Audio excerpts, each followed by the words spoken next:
Енді бүгінгі біздің Шайтайым жобасының ерекше мейманы таныс болыңыздар, Рамазан Мұратбекұлы. Рамазан, негізінде сенің негізгі мамандығың мұнай операторы. Осының төртен бет тұрында бірін таңдай салдым. Осы 2021 жылы алғашқы тойымды басқардым мен. Апта сайын тойдамын. Шүкір жүз. Енді мақсат жаңағындай тоқтамау. Сценарийді өзің жазасың ба, әлде бір көмектесетін сценаристер бар ма? Сол себептен әр тойдың өзінің сценарийі бар. Бір темппен өткізіп шығамыз. Неше мың оқырманың бар? Қазір 15.600 тойымызды, заказымызды сол через Instagram бір 60-70% сол арқылы. Сондықтан маған заказ беріңіздер. Екі балам бар. Екі балам дегенде естіп қалатын шығар. Менің балдарым емес. Інім деп айт. Жиі қолданатын жаргон сөзі. Тойдамын. Қайырлы күн, қымбатты көрермен. Бүгін эфирде Шайтайым жобасы. Өздеріңізбен қайта қауышқанымызға өте қуаныштымыз. Енді бүгінгі біздің Шайтайым жобасының ерекше мейманы таныс болыңыздар. Ауданымыздың жас таланты, бала кезінен өнерге жақын, ауданымыздың ерікті жасы, қазіргі таңда асабалықты кәсіп қылып жүрген Рамазан Мұратбекұлы. Рамазан, бүгінгі біздің Шайтайым жобасына қош келдің. Қош көрдік. Уақыт жоқ заманда уақыт тауып келгеніңе мың алғыс. Енді шай деп жатырық қой. Шайдан алып отыр. Ендеше әңгімемізді бастайық. Рамазан, енді бүгінгі біздің жобамыздың алғашқы сұрағы болсын. Енді өзің туралы айта кетсең. Ассалаумағалейкум. Шақырғандарыңызға көп рахмет біріншіден. Енді өзім таныстырып өтсем, есімім Рамазан Мұратбекұлы. Түпқараған ауданы, Форт Шевченко қаласы, Аташ ауылында тұрамын. Осы жерде дүниеге келдім. Рамазан, негізінде сенің негізгі мамандығың мұнай операторы. Бірақ енді қазіргі таңда интернет желісін жөндеуші болып қызмет атқарасың. Ал неге мұнай саласында қызмет атқармадың? Енді 9-шы сыныпты бітіргеннен кейін осы Түпқараған аудандық колледжге түстім. Ол кезде сол 4 мамандық болды. Осының төртен бет тұрында бірін таңдай салдым. Енді шыны керек, өйтіп қандай мамандық деген болған жоқ. Қасымызда достарымызбен бір мамандық таңдадық. Бәріміз осыған түсейік, мұнайға түсіп. Дипломын алғаннан кейін жұмыс жоқ қойған. Сосын интернет желісіне Казтрансკом деген компанияға ұсыныс тастап, сол жаққа жұмысқа кіргеніме 7 жыл болды қазіргі таңда. Сол жақта қызмет атқарып жатырмын. Қазір сен өз қызметіңнен бөлек асабалық қызметті де бірге алып жүрсің. Енді сол туралы айта кетсең, қашан бастадың, бұл асабалық болуға кім түрткі болды, кімнен үлгі аласың? Енді басынан бастап айтсақ, әкем музыкант, 4 жасымнан ән айтып бастадым. 4 жасымда енді алғашқы рет сахнаға шығып ән айтып, содан осы уақытқа дейін, әлі күнге дейін той-томалақта, концертте ән айтып жүрміз. Енді асабалықты осы 2021 жылы алғашқы тойымды басқардым мен ақпан айының 28 күні. Бірақ енді оған дейін талпыныс болды, сәл ұялып та жүрдік, қалай олар екен. Қорқынышта болды. Оған дейін енді қаншама той көрдік, қаншама қуаныш көрдік, қолымыздан келетін білем, бірақ ар жағында жүрек болған жоқ оған. Сөйтіп 2021 жылы алғашқы тойды бастап, и то үйлену тойдан бастап кеттім мен дейтін. Үйлену тойдан бастап басқарып. Бірден аламаннан бастап кеткен деген солай. Ойланбай, бірден дайындалып сол тойға. Содан кеттік, қазір шүкір, халықтың алғысын алып, апта сайын тойдамын. Шүкір жүз. Енді қазақ айтады, жалпы, қол бастау қиын ба, сөз бастау қиын ба деп. Енді сен көпшіліктің арасында сөз сөйлейсің. Сенде сол сәтте қорқыныш болмай ма? Енді кішкентай кезімізден осы салада келе жатқаннан кейін, халықтың ортасында жүргеннен кейін ондай қорқыныш болмайды. Ән айтқанда да сол халықтың ортасына шығып, тойда сол адамдар барлығы көзі көрген, төселіп қалды. Барлығы айтатын затты білеміз, ешкімнің көңіліне де тимейміз. Содан кейін барлығы оңай маған. Жалпы алдағы уақытта шығармашылығыңда қандай жоспарларың бар? Жоспар көп. В основном мен жаңа тойдың айналасында жүргеннен кейін асаба болып, Форттың тойларын басқарып жатырық. Шүкір, қазір облысқа шығып жатырық. Республикада да той басқарып келдік. Енді мақсат сол. кеңінен таралып, халыққа, бүкіл Қазақстанға көріну енді алдағы мақсат. Главный бірінші орында сол. Рамазан, жаңа сен бір сөзіңде қазіргі асабалықты облыста және республикада басқарып жүрмін деп. Жалпы қай өңірлерде тойды басқардың?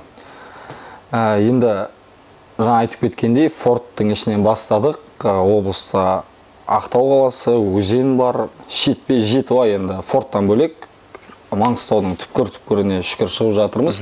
Осы маусым айының кешегі аптасы 10 күні Қызылорда қаласында той өткізіп келдік. Бәрекелді.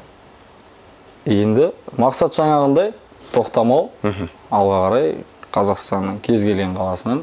Енді тағы бір сұрақ болсын, сен Қызылордада той басқардың, жалпы салыстырғанда Маңғыстау мен Қызылорданың тойында қандай ерекшеліктері бар? Енді біздің жақпен алатын болсақ, біздікілер енді салт дәстүрге Маңғыстауда өте жақын. Енді ол жаққа баратын кезде де, ол жақта да достарымыз бар, бұрын КВН ойнаған достарымыз бар, қазір асаба. Соның барлығымен алдын ала сөйлесіп, ол жақтың тойларын сұрап, ол жаққа енді Маңғыстаудан барып тұрып, ұят болып қалмас үшін барлығын алдын ала дайындалдық. Сол жақтың бір Қызылорданың адамы ұқсап басқаратындай. Бірақ шүкір, біздің тойдан разница өте көп ол жақта. Рамазан, жалпы тойға шыққандағы сценарийді өзің жазасың ба, әлде бір көмектесетін сценаристер бар ма? Бар қасымда. Жігіттер бар. Ақтауда да достарым бар. В общем, WhatsApp-та группа бар бізде. Сол группада ақылдасамыз, не істейміз. Сол себептен әр тойдың өзінің сценарийі бар. Сондай қылып, жаймен халыққа қарап, халықтың талпынысына қарап тойды бір темппен өткізіп шығамыз. Енді әлеуметтік желіде байқаймын, сен Instagram желісіне өте белсендісің. Енді оқырмандардың саны көп. Енді неше мың оқырманың бар?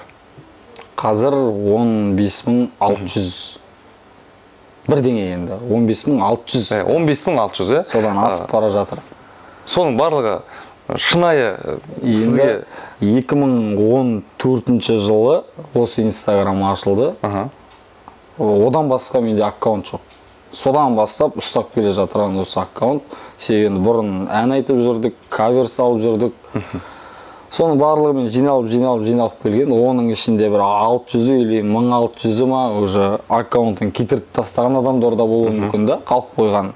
Енді сол Instagram желісі арқылы бір пайда табайын, немесе оқырмандармен бөлісіп, конкурс ұйымдастырайын деген жоспарың жоқ болды? Ондай жоспар жоқ, бірақ қазір кезде осы тойдың айналасында жүргесін кез келген бізге заказ беруші клиенттер сол Instagram сұрайды, немесе YouTube сұрайды. YouTube жоқ, бірақ барлық тойдың видеолары сол Instagramда, сол арқылы енді конкурс ойнайды, өйтіп ақша таппасақ та тойымызды, заказымызды сол через Instagram бір 60-70% сол арқылы бізге той келеді. Сол себептен Instagram ол күнделікті пайдаланып жүрген нәрсе бізге. Былайша айтқанда айнан ғой сенің. Рамазан, құпия болмаса, сол тойға шыққандағы бағаң, былайша айтқанда, гонорары қанша? Құпия болып қалсын. Себебі ол бір баға жоқ бізде.